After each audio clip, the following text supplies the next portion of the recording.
来看，已经经营66年的花莲客运，这几年因为了钱请无司机，评价阁无好。最近传讲12月就要收单，剩的2条路线会交予通电客运来接手。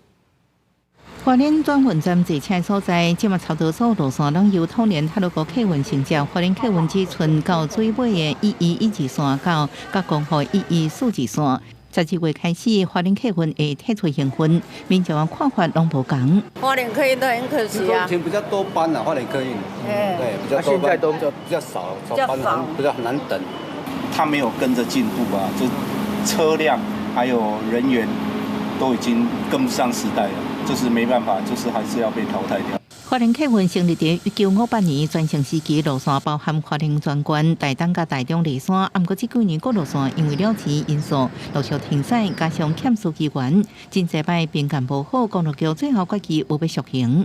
今年6月6号许可证就已经届期了，公路局的审议委员会决议不予续延。当时为了顾及到民众的权利，所以说我们请他们继续行驶到11月30号。花莲客运剩的2条路线，12月7日开始由通联客运接手，帮助时间拢甲即马共款无改变，甚至影响乘客权益，引起关心。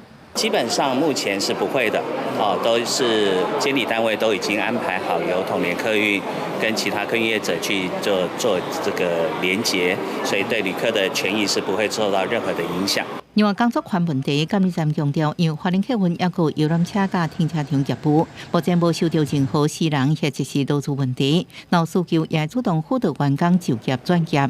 记者综合报道。